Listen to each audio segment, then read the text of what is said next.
Hi all welcome back to my channel.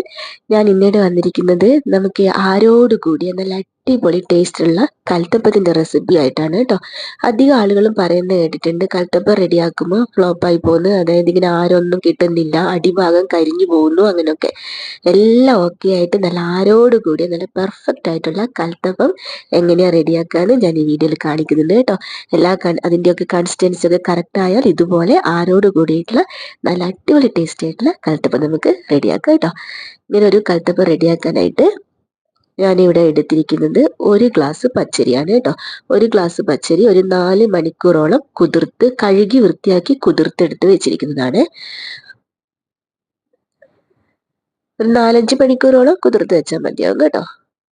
ഇനി അത് ഒരു മിക്സിയുടെ ജാറിലിട്ടിട്ട് നമുക്ക് നന്നായിട്ടൊന്ന് അരച്ചെടുക്കാം.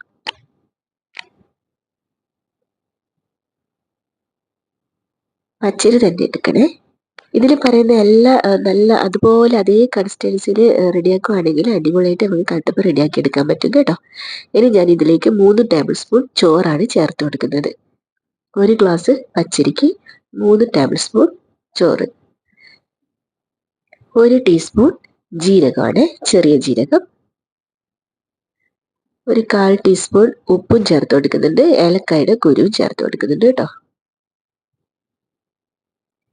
ഇനി ഏത് ഗ്ലാസ്സിലാണ് നമ്മൾ അരി അളന്നിരിക്കുന്നത് അതേ ഗ്ലാസ്സിൽ 1 ഗ്ലാസ് വെള്ളമാണ് നമുക്ക് ആവശ്യമുള്ളത്. അത് എത്രയാന്ന് വേണ്ടതെന്ന് വെച്ചാൽ ചേർത്ത് അരച്ചെടുക്കുക. അതേ ഗ്ലാസ്സിൽ തന്നെയുള്ള വെള്ളം, 1 ഗ്ലാസ് വെള്ളം ഞാൻ എടുത്തിരിക്കുന്നത് കേട്ടോ. ഇത് ഈ രീതിക്ക് അരച്ചെടുത്തിട്ടുണ്ട്. ഇനി ഇതൊരു പാത്രത്തിലേക്ക് മാറ്റി ഒഴിച്ചു കൊടുക്കാം.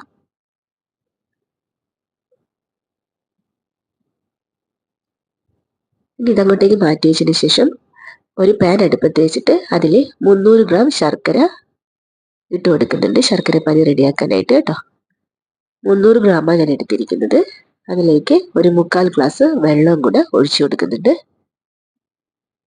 നന്നായിട്ടത് നല്ല ശർക്കര ഉരുക്കി നല്ല പാനിയായിട്ട് വന്നിട്ടുണ്ട്. ഇനി അത് അരിച്ചിട്ട് നമ്മുടെ ഈ കൂട്ടിലേക്ക് ചേർത്ത് കൊടുക്കുക. വെള്ളം ചൂടോടെ തന്നെ ചേർത്ത് കൊടുക്കുന്നുണ്ട് കേട്ടോ. എന്നിട്ട് നന്നായിട്ട് ഇളക്കി കൊടുക്കണം, എല്ലാം അത് വെന്ത് പോകാൻ പാടില്ലല്ലോ. ചൂടോടെ ഒഴിച്ചു കൊടുക്കുന്നില്ല, ഇതുപോലെ ചേർത്ത് കൊടുക്കുന്നതിന് നന്നായിട്ട് ഇളക്കി കൊടുക്കണം. ഇതുപോലെ നന്നായിട്ട് മിക്സ് ചെയ്ത് വെക്കണേ. ഈ ഒരു കൺസിസ്റ്റൻസിയാണ് നമ്മുടെ കൂട്ട് വേണ്ടത് കൽത്തപ്പത്തിൻ്റെ കേട്ടോ. അതിലേക്ക് നമുക്ക് ആവശ്യത്തിനുള്ള ഉപ്പ് നോക്കിയിട്ട് ചേർത്ത് കൊടുക്കുക.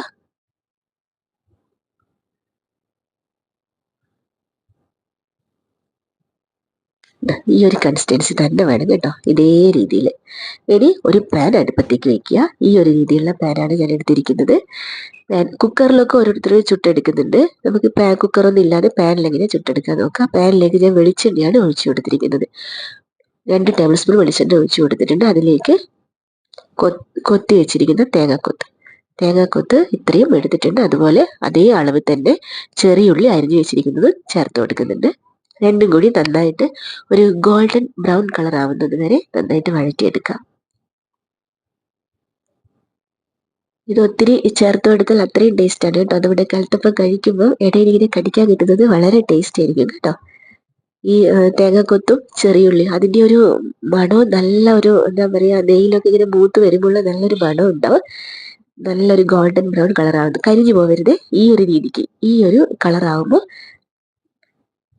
ഇത്രയും മതി കേട്ടോ, ഈ ഒരളവിൽ മതി. ഇനി ഇതിലേക്ക് നമുക്ക് കൂട്ട് ഒഴിച്ചു കൊടുക്കാം. നമ്മൾ മിക്സ് ചെയ്ത് വെച്ചിരിക്കുന്ന ഇതിൻ്റെ കൂട്ട് ഇതുപോലെ ഒഴിച്ചു കൊടുക്കാം. അതിൻ്റെ കൺസിസ്റ്റൻസി നോക്കിയല്ലോ, ഇത് ഈ രീതിക്കാണ് വേണ്ടത്. ഇനി നമുക്ക് നന്നായിട്ട് മൂടി വെച്ചിട്ട് ഒരു 10-15 മിനിറ്റ് വേണ്ടി വരും. മീഡിയത്തിൽ വെക്കണം ഫ്ലെയിം, തീ കൂട്ടി വെക്കരുത്, അപ്പോൾ അടി കരിഞ്ഞു പോകും. ഈ ഒരു രീതിയിൽ വരുമ്പോൾ ഇടയ്ക്ക് നമുക്ക് മൂടി എടുത്തിട്ട് ഇങ്ങനെ തുടച്ചു കൊടുക്കണം. അതിന് ഈർപ്പം ഇങ്ങനെ നിൽക്കാൻ പാടില്ല കേട്ടോ. ഇടയ്ക്ക് ഒന്ന് പൊന്തിച്ചിട്ട് ഇതിൻ്റെ ഈർപ്പം ഇങ്ങനെ വരുമല്ലോ, വെള്ളത്തുള്ളികൾ, അത് വരുമ്പോൾ ഇങ്ങനെ തുടച്ചു കൊടുക്കുക. നമ്മുടെ കൽത്തപ്പം ഒരു 10-15 മിനിറ്റ് ആയപ്പോൾ ഇത് റെഡി ആക്കിയിട്ടുണ്ട്. നമുക്ക് ഇങ്ങനെ ഒരു ടോപ്പിക്ക് വെച്ചിട്ട് ഒന്ന് കുത്തി നോക്കിയാൽ മനസ്സിലാവും റെഡി ആയിട്ടുണ്ടോ എന്ന്. ഒട്ടിപ്പിടിക്കുന്നൊന്നുമില്ലെങ്കിൽ റെഡി ആയിട്ടുണ്ട്. ഇനി ഫ്ലെയിം നമുക്ക് ഓഫ് ചെയ്യാം, അടുപ്പത്ത് നിന്ന് വാങ്ങി വയ്ക്കാം.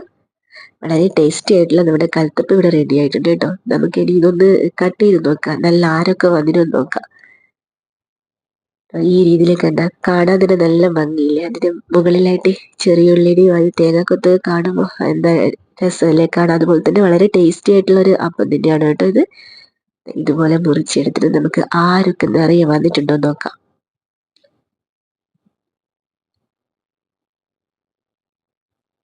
നല്ല സോഫ്റ്റ് ആയിട്ട് കിട്ടിയിട്ടുണ്ട് കേട്ടോ. അതെ, നല്ല ആരോട് കൂടിയിട്ടുള്ള നല്ല പെർഫെക്റ്റ് ആയിട്ടുള്ള കൽത്തപ്പം ഇവിടെ റെഡി ആയിട്ടുണ്ട് കണ്ടോ. നല്ല ആര് ഇങ്ങനെ നിൽക്കുന്നുണ്ടോ. അടിപൊളിയായിട്ടില്ലേ. ഈ രീതിയിൽ എല്ലാവരും റെഡിയാക്കി നോക്കണം കേട്ടോ. ഇതേ കൺസിസ്റ്റൻസിയിൽ ഇതേപോലെ ഉണ്ടാക്കിയാൽ ഇങ്ങനെ പെർഫെക്റ്റ് ആയിട്ട് നമുക്ക് കൽത്തപ്പം റെഡിയാക്കി എടുക്കാൻ പറ്റും. എല്ലാവർക്കും ഇഷ്ടമാവും, കുട്ടികൾക്കും മുതിർന്നവർക്കും എല്ലാവർക്കും ഇഷ്ടമാവും. വളരെ എളുപ്പത്തിൽ കഴിയില്ലേ. എല്ലാവരും റെഡിയാക്കുക. Thanks for watching.